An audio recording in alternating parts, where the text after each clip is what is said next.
हाँ जी, राम राम जी। क्या हाल चाल आपके? उम्मीद करता हूँ आप और आपका परिवार ठीक ठाक होगा। एचएसएससी सीईटी परी का रिजल्ट आ गया। बहुत सारे अध्यापक तो सीईटी मेंस का रिजल्ट बता रहे हैं उसको। बेसिकली वो सीईटी परी का रिजल्ट है।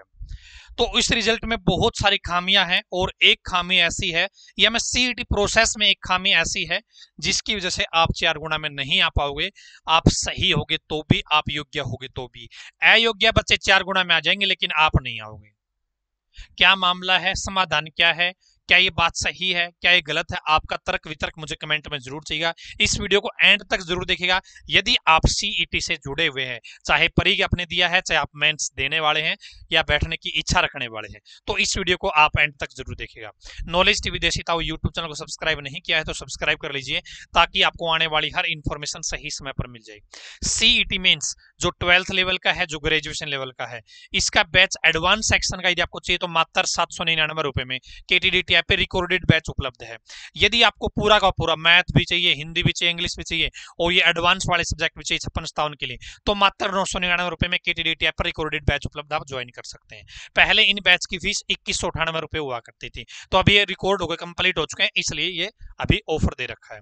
कॉमर्स का बैच उपलब्ध है, फायरमैन का बैच उपलब्ध है, एएलएम का बैच उपलब्ध है, इसके अलावा और भी बैच उपलब्ध है, आप जाके ट्राई कर सकते हैं।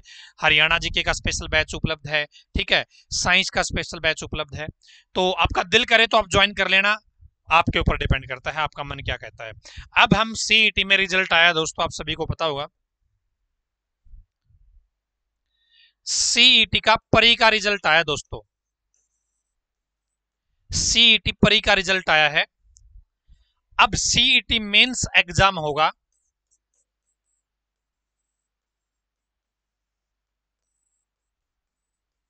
सीईटी मेंस एग्जाम अब शुरू हो जाएंगे। हो सकता है जुलाई के लास्ट सप्ताह में या अगस्त के स्टार्टिंग में आपके ये एग्जाम स्टार्ट हो जाए। संभावना है हो जाए तो अच्छी बात है।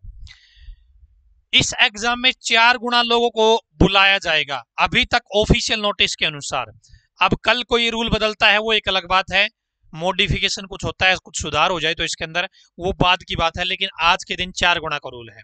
तो 4 गुणा लोगों को इस एग्जाम में, सीईटी मेंस एग्जाम में बुलाया जाएगा। इसमें सीईटी स्कोर के आधार पर, सीईटी का जो स्कोर है उसके आधार पर ये मेरिट लिस्ट बनेगी।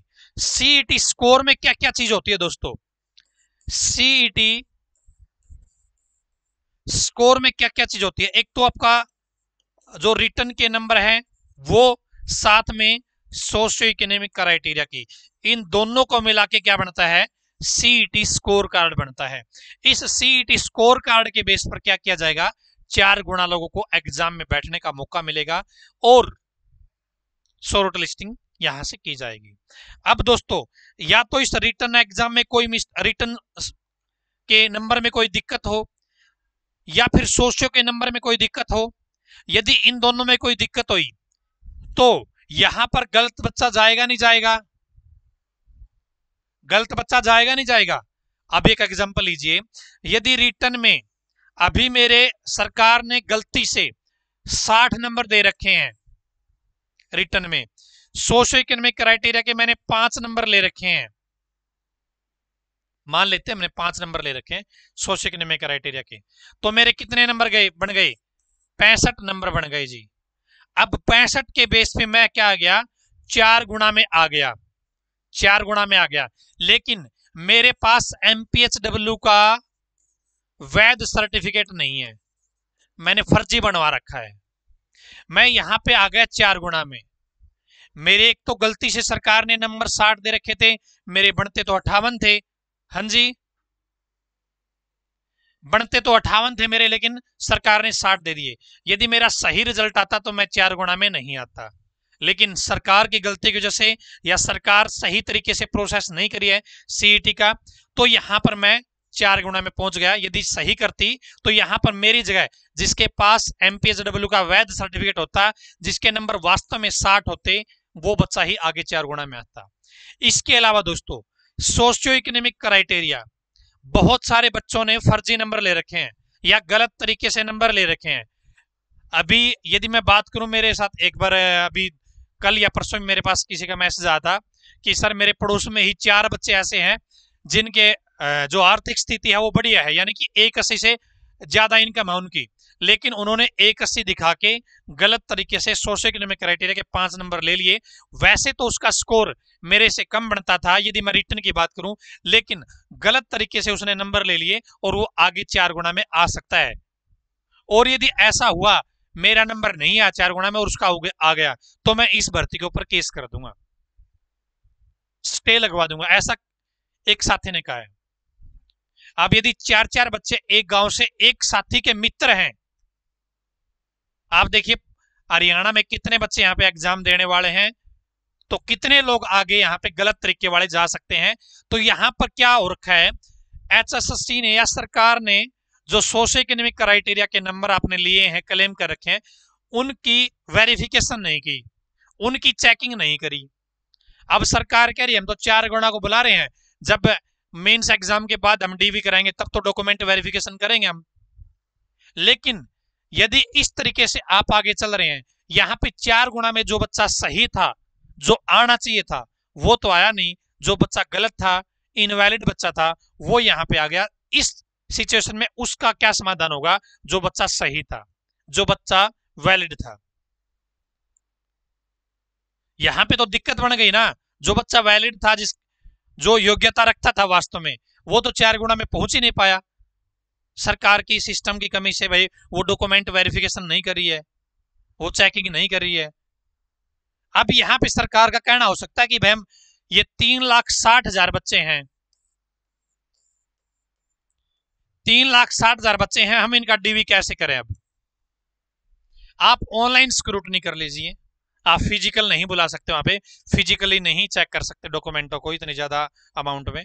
आप यहाँ पे ऑनलाइन करवा सकते हैं। जो सोशो इकोनॉमिक क्राइटेरिया के नंबर है, आप वो दोबारा से मांग लीजिए। एक जो डेट थी वो थी आपकी सीईटी परी के लिए 10 जुलाई 2022।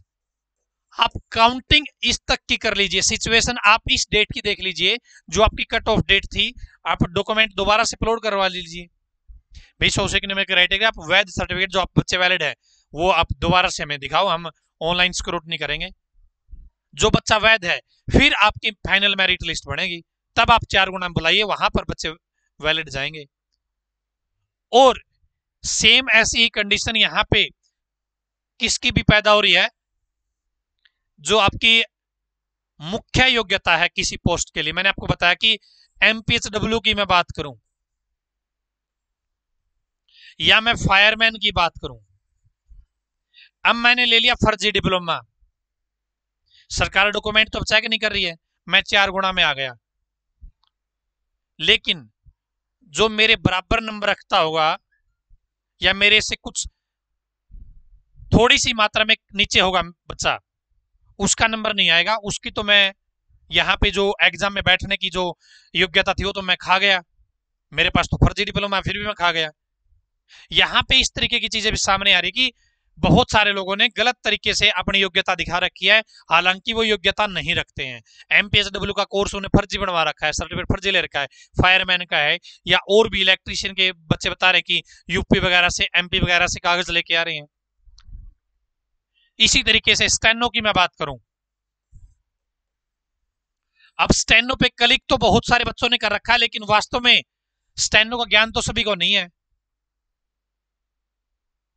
क्योंकि इन्होंने केवल 12वीं मांगी थी, भाई 12वीं होनी चाहिए, आप स्टेनो का फॉर्म भर सकते हैं, बस साथ में लिखा था कि भाई स्टेनो की नॉलेज होनी चाहिए।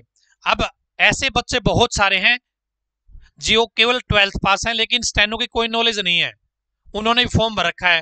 हो सकता है उनके रिटर्न एग्जाम में नंबर ज्यादा हो, लेकिन वो एग्जाम में बैठ जाएगा इस बेस पे, लेकिन उसके पास स्टेनो तो नहीं है, जिसके पास थी उसका एक मौका तो उसने खत्म कर दिया।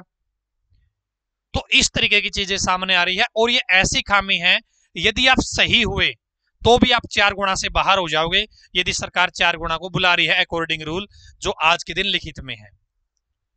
यहां पर इन सभी का एक ही समाधान है दोस्तों, या तो सीईटी क्वालिफाई हो जाए, या फिर सरकार अपने लेवल पर कुछ ना कुछ एड ऑन करे, बीच में डॉक्यूमेंट चेकिंग का प्रोसेस है, या फिर योग्यता का वैलिड प्रमाण पत्र है, इस तरीके की चीजें मांगे और तब जाके आगे का प्रोसेस करे। ठीक है, आपकी क्या राय इस बारे में, आप कमेंट बॉक्स में जरूर बताइएगा। और सीईटी रिजल्ट में बहुत सारी खामियां हैं। एक्स सर्विसमैन को भी जनरल कैटेगरी के अंदर ऐड कर रखा है। फिजिकल हैंडीकैप के लिए जो सब कैटेगरी में दिखाना था वो अब तक नहीं दिखाया है। ठीक है, डिपेंडेंट का ऑप्शन प्रॉपरली नहीं मेंशन है। और भी ईडब्ल्यूएस वाले जनरल वालों में आपस में खींचातानी हो रही है। कोई कह रहा है कि मैंने ईडब्ल्यूएस हटाया था, मेरा हटा नहीं। कोई कह रहा है कि मैंने ईडब्ल्यूएस किया था, मेरा ईडब्ल्यूएस लगा नहीं है। कोई कह रहा है मैंने सोशल इकोनॉमिक क्राइटेरिया नंबर हटाए थे, मेरे हटाए नहीं अभी तक। कोई कह रहा है कि मैंने लगाए थे, इन्होंने दिए नहीं मेरे को। बहुत सारी कमियां हैं। इन कमियों को दूर पहले सरकार करे और फिर आगे का प्रोसेस कंटिन्यू करे, तो ही बेटर रिजल्ट मिलेंगे। अदरवाइज इसके ऊपर बहुत ज्यादा केस होंगे भविष्य में, और जैसा सरकार चाहती है भर्तियां ना करने का इरादा हो सकता है ये वही एक पैटर्न हो। आज की इस वीडियो में इतना ही। आपके कमेंट जरूर नीचे कमेंट बॉक्स में लिखिएगा। भगवान करे आप सभी का समय शुभ रहे।